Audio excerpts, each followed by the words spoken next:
Hi, students. How are you today? I'm doing okay. Are you staying healthy? How's your family? Are you getting any fresh air? Well, students, today I thought of a good topic for us. Very important. It's part of social studies, but it's also part of our lives right now. Let's talk about overcoming today. Well, what does overcoming mean? Have you ever heard the word overcome? What does that mean? Well, when you have a big problem, look at this man, such a big problem on his shoulders. Where here he's pulling a big problem. The big problem is stuck to his leg. He can't get away from it. Such a big problem. He needs to solve this problem. He needs to finish it. He needs to overcome this problem that he has. Overcoming. What does it mean, overcome? Well, when something is really difficult for you, right? Look at this man. This thing the man is in, it's called a maze. Which way do I go? Go this way? What if I hit a dead end? What if I have to stop and there's no way? Right? It's difficult. Life is like this, right? Sometimes we don't know which way to go in life. Should I do this thing or this thing? Should I go this way or that way in my life? So many problems in life, right? How do we overcome difficult problems in our life? What does overcome mean? When you meet a tough challenge, something is hard and you meet it. You meet the challenge. Like this football player. He has to get past the other two people, the other two players. It's a tough challenge because they're very quick and very strong. And they will stop him. This is a tough challenge. Maybe he will overcome them in the game. Maybe he will overcome the challenge. Well, what does overcome mean? When you encounter an obstacle. See this? When you encounter means to face, right? Here's me, here's this, we face each other. When you encounter an obstacle is something in your way. When you face an obstacle, you come against something that's in your way. How do I fix it? How do I get around it? How do I solve the problem? Here's a man. He was running, and there's an obstacle, something in his way. He wants to run from here to here. But look at this, it's very dangerous, right? His obstacle is this big trench, this big cliff. He must jump over it. This man here, he faces an obstacle. What's his obstacle? His obstacle is this wall. Maybe he has to climb over the wall. Maybe he can go around the wall. But this is an obstacle, just like this is an obstacle. It's something in our way. We must go over. We must beat the obstacle. What does overcome mean? Look at this girl. She's so fast. These here students in track and field, these are called hurdles. This girl runs along the track. And this is an obstacle on the track. It blocks her way from just running. She must jump over the obstacle, over it. She must overcome the obstacle. She must beat it. See, she has to be very strong and very athletic. This is one of my favorite paintings, students. I thought I would share it with you. It's by this painter. His name is Caspar David Friedrich. Do you see the man here? Where is the man standing? He's standing on rocks. And the rocks are at the top of a mountain. He's on so high up in the air, he's above the clouds. And as he stands up way at the top of the mountain, he looks down on the clouds. He looks down. He can see trees down here through the mist, the fog, the clouds. He can see other mountain tops. Look at the mountain tops he can see. This man has worked and struggled very hard to climb up and up and up. He has overcome many obstacles to get to the top. And now he must go back down. And maybe next time he will climb this mountain, or this mountain, or this mountain, or this mountain. There are many obstacles in his way, but he will keep trying. And he overcomes obstacles. What does overcome mean? Look at these flowers. You don't have to be strong muscles or big athlete to be able to overcome. These flowers are delicate. These flowers are small. But they are overcoming difficulty. This dirt, this earth, this land, what is wrong with this land? What do you see? These are cracks. These are cracks in the land. Why is the land cracked?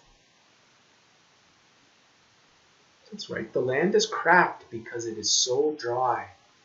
There is no water. But this flower is strong. Even though it is little and it is delicate, it is strong because it grows through the crack. It grows up towards the light. It makes the world beautiful. It overcomes the obstacle of dryness, of no water. So, here's another question. What things do we need to overcome? What kind of things do we need to overcome? What do you need to overcome? What do people need to overcome? What is it important for us to face and to overcome? Now, let's read it together. Many of you have already faced great difficulties and troubles in life. You are very brave. You are very brave, students. Many of you have already encountered. This is a big word, encountered. It means you've met great difficulties. You've faced great difficulties. You've had great difficulties and big troubles. Trouble, right? Hard things have happened in your life. You have encountered great difficulties. Hard difficulties have happened for you. And you have faced them, you and your family. And you are very brave. The things that you have gone through, the things that have happened, you're very brave. Brave? Brave has to do with things that fill you with fear or make you feel scared. And brave means that you try to do your best when you face something that is scary. It takes bravery or courage. Courage and bravery, these are synonyms. They both mean I have fear, but I don't let my fear make me do bad things. It's okay to be scared, but bravery means we have, or courage means there is something scary, but we don't do something bad because we're scared. We act bravely. Okay? It takes bravery or courage to face troubles and to overcome obstacles, things in our way. Obstacles. Do you remember this term, this word obstacles from before? Do you remember the girl running, jumping over the hurdle in the track and field? That's an obstacle. Or the wall, that's an obstacle. Or the big cliff, the pit, where the man must jump over the hole. That's an obstacle, right? Troubles in life are also obstacles. Today, most people think that when we face an obstacle, we must be tough. We must be tough. We must be strong. We must fight. Many people think we must be like people fighting a war. So people think now, it's very true, that many people today think that how do we face an obstacle? We must be tough. We must fight. And we fight like people in a war. All right. Now we hear politicians, people who are in government, and the people in government will say, "Oh, now that there is Corona, we all must fight the war against Corona. We will go into battle against Corona." And they love the idea that they are like soldiers fighting a war. All right. This happens in movies. We think that when a hero, what is a hero? It's someone who fights, someone who's tough, someone who is like a warrior or a soldier. Right? This is a famous movie from when I was a kid. Look at this man. He's the hero of the movie, and here's his sword. All right? He leads with his sword. He overcomes obstacles with his sword. Or Dirty Harry. He fights crime. He fights crime with a gun. Right? This is Hollywood. These are movies. Or this man, Rambo. He has a big gun, and he goes and he fights wars with or fights trouble with guns. The idea here is that in Hollywood and movies, often we think that being brave, showing courage, has to do with having a gun or fighting in a war. But is that what courage is? Look at here. Here we have a politician. All right, who's this guy? Do you recognize him? Yeah, that's President Trump in the States. He says that this is our big war. He talks about the coronavirus, like fighting a war. He calls himself a wartime president. Wartime president. So he thinks that the way to overcome obstacles is to fight, is to go to war. Do you think this is correct? What do you think? Does war solve problems? You've been in wars. Did war ever solve any problems?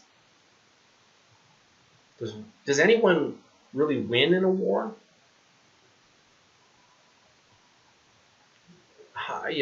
what good does war do? Is there any good that comes from war?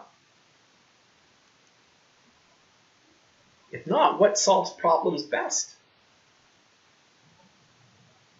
Are there better ways of overcoming obstacles, of overcoming trouble in the world than war, than fighting, than violence? What solves problems best? What are the most powerful things for overcoming obstacles? Powerful. What are the most strong ways? What are the best ways to overcome obstacles? If war isn't good, and war doesn't solve problems,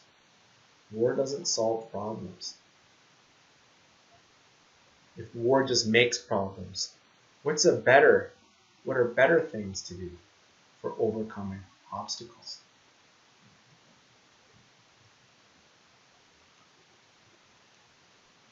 What about love? Can love solve problems, students? When you have problems, when your family has problems, when your neighbors have problems, when your friends have problems, does love help? What about truth? If you tell the truth to people, if you let them see the truth, will truth change their minds? If they learn the truth about each other, will that help them be more kind? What about this word? Do you know this word? Empathy. Empathy. Empathy means to be able to feel someone else's pain.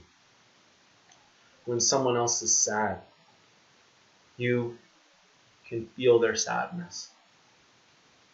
If you feel someone else's sadness and you empathize with them, you won't hurt them. If they feel your sadness, they won't hurt you. Maybe they'll help you. Maybe you will help them out of their pain and their suffering. Empathy. These help us overcome problems, right? Love, truth, empathy, kindness. Kindness. Being kind to others.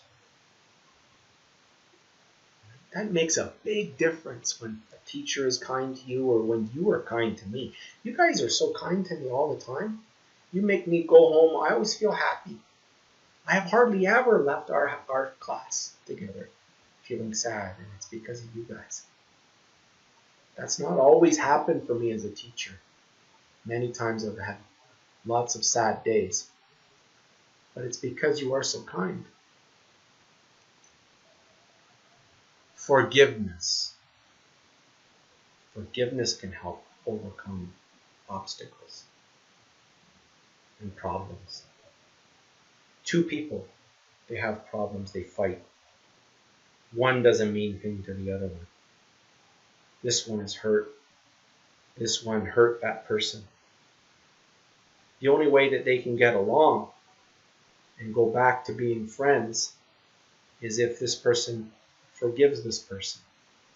Right? This person says sorry. This person forgives them. And they can become friends again. Right? Selflessness. Selfishness was bad. I want everything for myself. I am more important than all other people. Right? Selflessness means I won't worry about myself. I will help others. I won't treat myself as more important than others. I will serve other people. I will help other people. I won't think so much about myself. I won't think I am so important. I go and I help others. Selflessness. Non-violence. When something hurts me, when something is unfair, when there is a bad thing that happens, I won't act with violence. I won't fight. I won't say bad things. I won't shout. I won't make threats. I will act with non-violence. No violence. And bravery. You know bravery. We've talked about bravery. Okay? How do we overcome obstacles? No war. No violence. No anger. No hate. I have a question for you, students. If we don't go to war with Corona, how will we beat it? Our premier in Alberta says, we must go to war with Corona. He's talking about all Alberta, and he says how we all must fight the war against Corona. Donald Trump in the States says, we must all go and fight against Corona. And I am the wartime president, and I'm so amazing, and I will lead you through this battle. Well, you know that war never solves anything. But if we don't go to war with Corona, how will we beat it? Something that you will have on your worksheet to think about. Maybe you will answer this. You know, fighting or going to war isn't the solution. Isn't how we solve the problem the solution. Here is another peaceful way. I want to show you a peaceful way of solving problems, students. This is social studies. It is a different story about how to overcome obstacles. Who is this? Do you recognize him?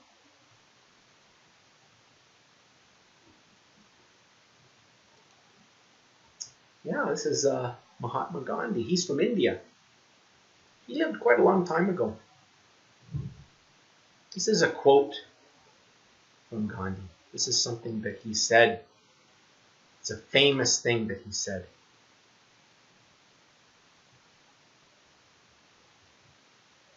In a gentle way, you can shake the world. You can shake the world. Shaking, right?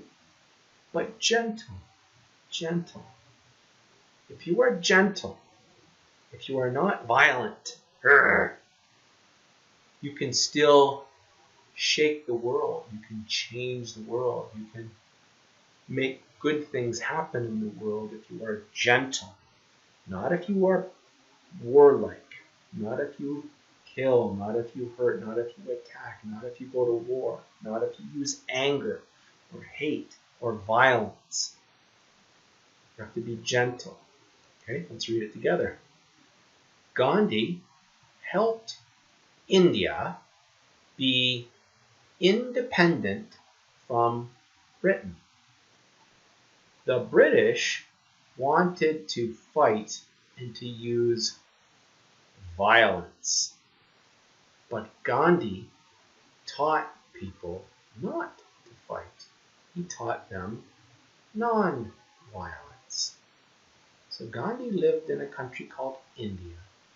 And India was ruled by Britain. Britain was like their king or their main leader. And people in India, they weren't allowed to have their own government they chose. They had to follow the rules of Britain. Gandhi didn't like that. And many people of India didn't like it either.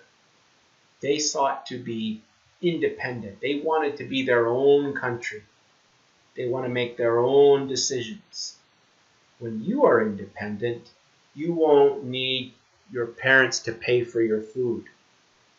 You won't buy your own food. You won't need your parents to pay for your house. You will buy your own house. You will have your own job. You will have your own car. You will make your own decisions for yourself. Right? You will be independent. India wanted to be independent from Britain. And the British wanted to fight and to use violence against the Indian people. The British brought big guns and weapons of war, and they killed many Indians who wanted independence. But Gandhi, instead of saying, let's go get knives, let's go get guns, let's go get bombs and fight the British, he said, no. We won't fight. We will use non-violence. He taught the people not to fight. He taught them non-violence. And this is how India became independent, by not fighting. Isn't that interesting? This word non-violence, Gandhi had a special word, ahimsa. Ahimsa means non-violence. Ahimsa. It's a very special word. Gandhi taught people to be non-violent when they had problems. Not to fight, not to get angry, not to go to war, but to be non-violent. Here's Gandhi with all the people, teaching them to be non-violent. He leads them on a salt march.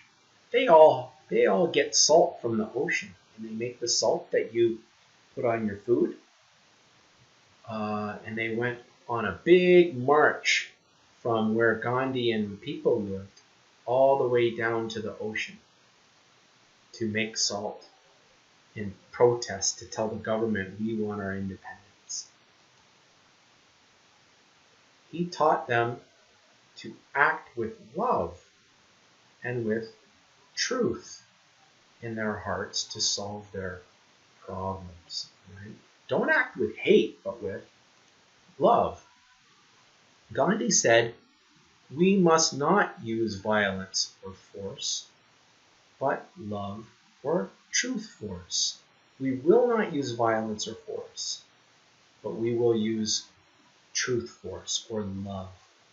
Love, or the truth, the power of the truth, is what makes the big changes in the world, not violence.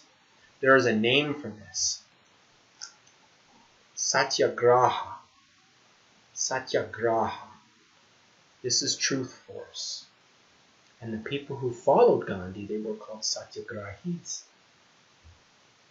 And they solved problems through love and truth in their hearts. Now, here's a very famous person who was a follower of Gandhi, who learned many things from Gandhi. Do you recognize him? Who is he? That's right. This is Martin Luther King. Martin Luther King. He was a very important person in the United States. Well, what did he do, Mr. Steele? This is Martin Luther King, and he is at a protest rally. Look at this sign behind him. Yeah, we shall overcome. All these people, what do you think they want to overcome? What do they worry about? What do they think is important to overcome? Look at this. What do you see here? What's this? What's this? Yeah, these are water fountains, aren't they? Which one looks better? This one or that one? Yeah, this one looks better, doesn't it? It's got cold, cold water inside of it. But who can drink from this one? Yeah, white people. Who drinks from this one? Yeah, colored people or black people. In the United States, when Martin Luther King was alive, white and black people, they weren't allowed to drink from the same fountain. If you were a black person and you tried to drink from the white person's fountain, you would get in big, big trouble.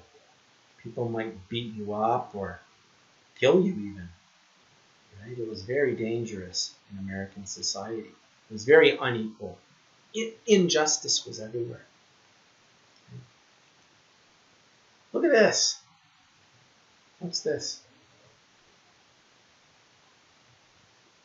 Yeah, these are washrooms where you go to the bathroom, right? What do you see the sign? What do you see the sign?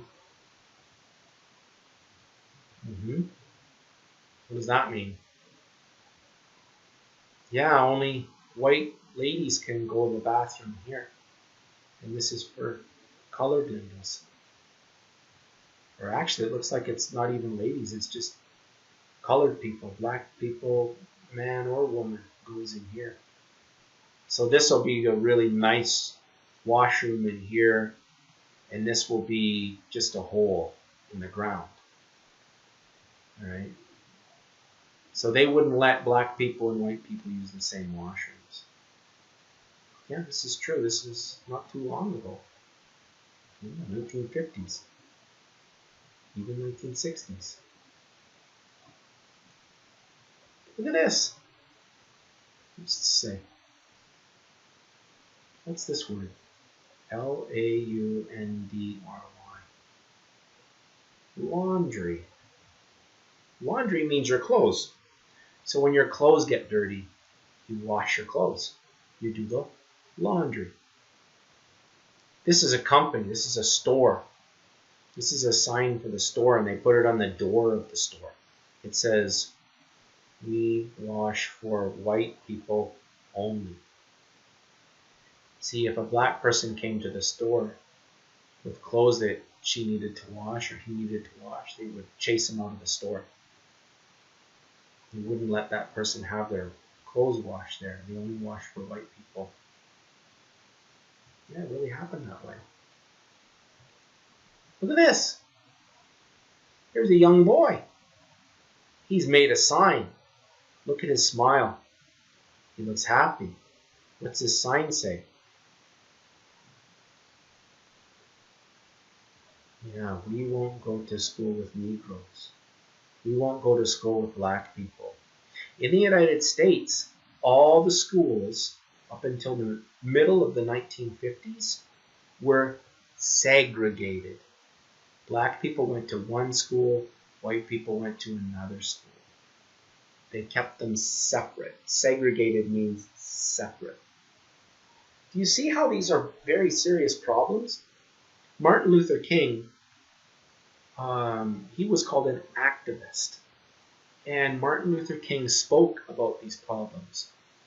And he spoke very well against these problems. And he learned from Gandhi about changing things. And he knew that people shouldn't use violence. They shouldn't fight. So Martin Luther King taught all the people the importance of non-violence, just like Gandhi. He said, we will change things for black people in America. We will try to find equality and get equality for people who are black and people who are white. But we will do it not by fighting or by killing or by guns or knives or bombs. We will do it through non-violence, through telling the truth. So here's Martin Luther King speaking one of his famous speeches. And all the people come out on a march. This is called a march. And they want equality. We demand equal rights. Equal rights. All people should be equal. They should have the same rights. We demand integrated schools. We want our schools to be the same as the white people's schools. Black and white children should go to the same school. It's stupid that they're not going to the same school, right?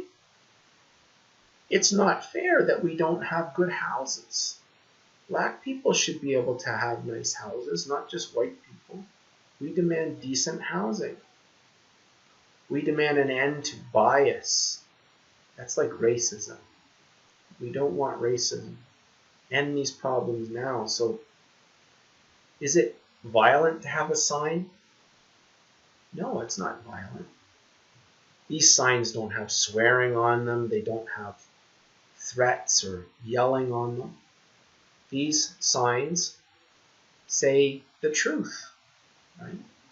So Martin Luther King and people who followed him were trying to change people's minds by telling the truth and doing it non-violently. This lady here is very famous. Very famous. Where is she sitting? What is this thing? No, that's right, this is a bus. This is Rosa Parks. Rosa Parks is also a civil rights person. She's an activist. Back in America, black people were forced to sit at the back of the bus. Only white people could sit at the front of the bus. This was the rule. If you didn't do it, they would throw you off the bus, or someone would come and beat you up or throw you in jail. Rosa Parks thought this was a terrible, terrible law. It wasn't fair. And so when she got on the bus, is she sitting at the back of the bus? There's a white guy. Nope, she's sitting near the front. And people were very angry at Rosa for sitting and breaking the law. But she says anyone should be able to sit anywhere on the bus. And soon, many black people were sitting wherever they wanted to sit. And then also they had a boycott, which means they wouldn't go on the buses. And so the buses started to lose money, and they had to change their ways because black people wouldn't accept that anymore. They said, this is no good. We won't accept this. This must change. And they didn't fight, but they did actions that were non-violent and that showed the truth, that meant white people and black people are equal. And by showing the truth, slowly, Americans started to see that black people and white people are equal. So these are civil rights. You ever seen this word before? Civil? It starts with a C, but it says S, not K. Civil rights. What are civil rights? Civil rights are things like I can say what I like. It's freedom of speech. I am equal and you are equal. We are equal. All of us are equal. Right? Doesn't matter the color of our skin or our religion. We can have whatever religion we want. We're equal if we're a man or we're a woman. Doesn't matter. We're equal. We have many rights, and the rights are very important. And I must not hurt your rights, and you must not hurt my rights. We must respect each other's rights. Civil rights was something that came not through fighting, not through war, not through violence, but through peaceful, non-violent action. Now, who's this? She also was non-violent. Do you know her? Yeah, that's right. It's Malala Yousafzai. She's from Pakistan. She's a Pakistani activist for female education. She thought girls have a right to an education. Girls should be allowed to have an education. And people, some bad men, tried to shoot her and kill her. But Malala lived. She survived. And she didn't fight. And she didn't say, everybody go out and shoot the people that shot me. She kept peace. And she spread her word and her message of truth. And it made a big difference for girls, not just in Pakistan, but for girls everywhere in the world. Because Malala helped them through love and through truth, like Gandhi and Martin Luther King. She practiced satyagraha. She is the youngest person to win the Nobel Peace Prize. That's one of the most important prizes anyone can win, is the Nobel Peace Prize. Who's this? Do you know this person? Does she live next door to you? She looks younger than you, doesn't she? Let's see. This is Greta Thunberg. She's from Sweden. She is an environmental activist. So she's worried about nature. She's worried about the planet and the air and the land and the oceans and how humans are making everything sick. Right now, we're sick with corona, but we've made everything sick. The whole planet is sick. Not with corona, but with pollution. Okay, so she is helping to teach people around the world not to destroy the earth with pollution. She became Time Person of the Year in 2019. Time is a famous magazine, famous news, and they said, you are so important, you are the best person of all of the year 2019. Greta Thunberg. So I have a question for you.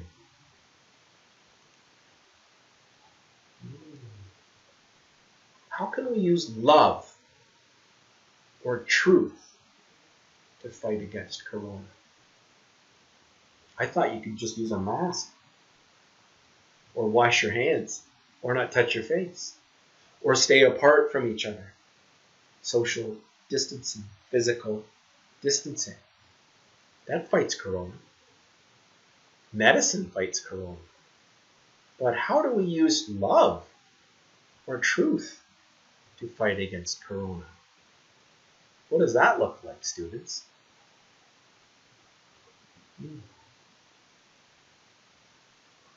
That's a tough question, isn't it? Think about how your love, the love in your heart, can help others. When you do something that's loving during corona, how will you help others? When you show the truth in your heart to others, how does that help others feel?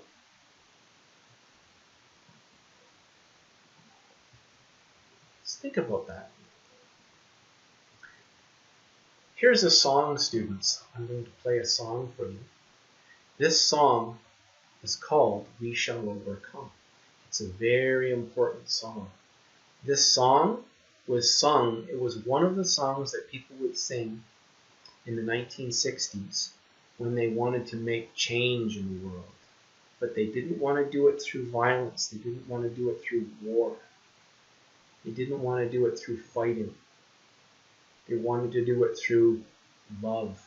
They knew that love and saying the truth can change the world. And I think Corona wants us to think about these things. Think about, go and be in your own house and look inside of yourself. Stay inside, but look inside of yourself. And find love in your heart. And find truth in your heart. And this is how we will heal from the disease and the sickness all around us.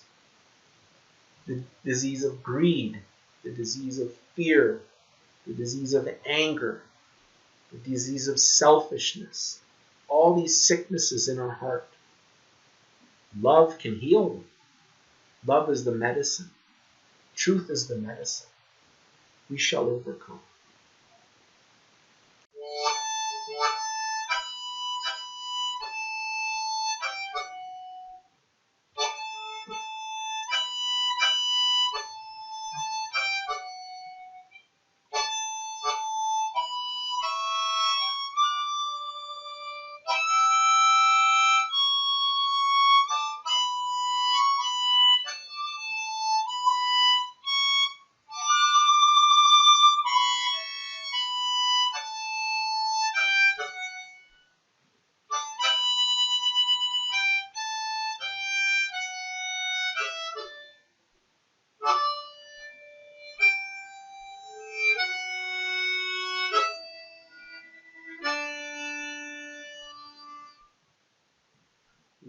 We shall overcome.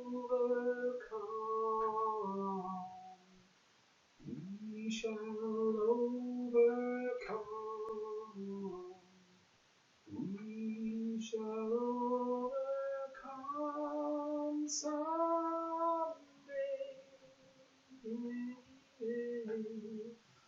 Woe deep in my heart,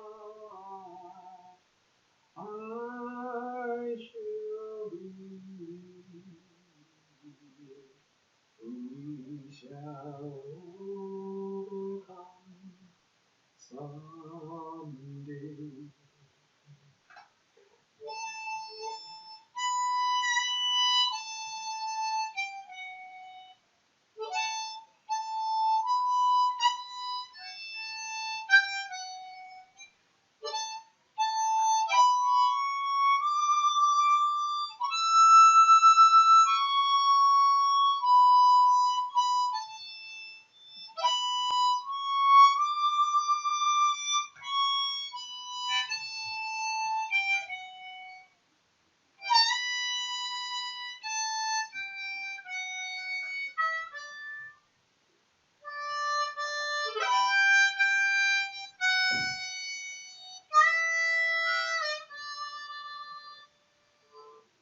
We'll walk hand in hand.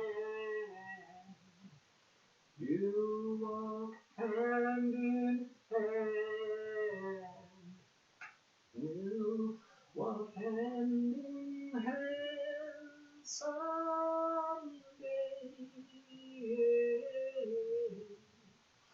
Woe deep in my heart, I do believe we shall overcome someday.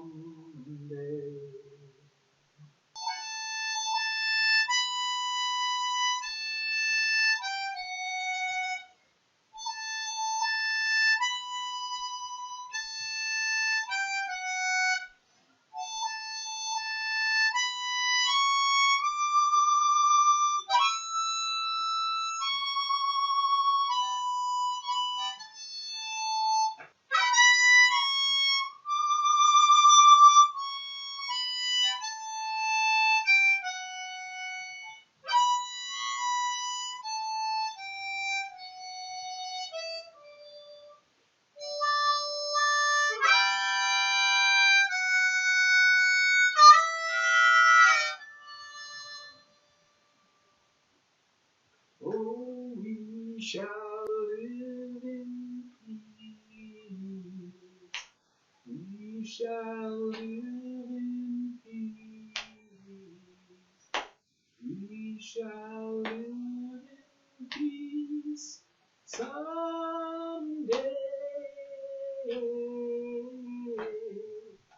Oh, deep in my heart, I do believe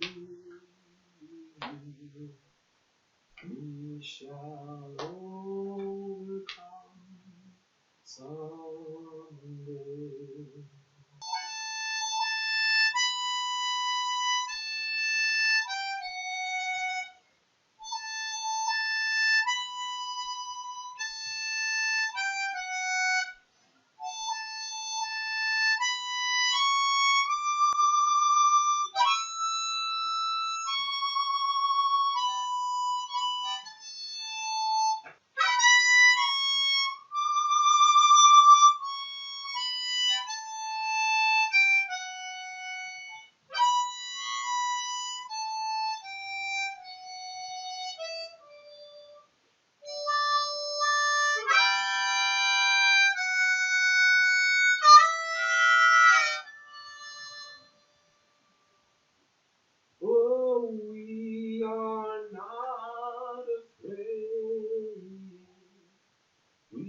are not afraid. We are not afraid today.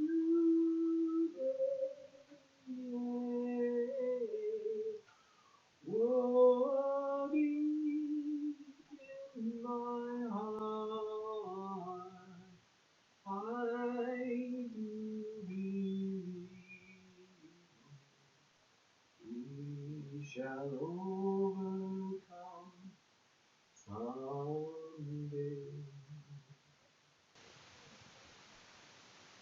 Okay, students, so don't forget to go to liveworksheets.com to do your assignment for social studies. Okay, I'll see you next time.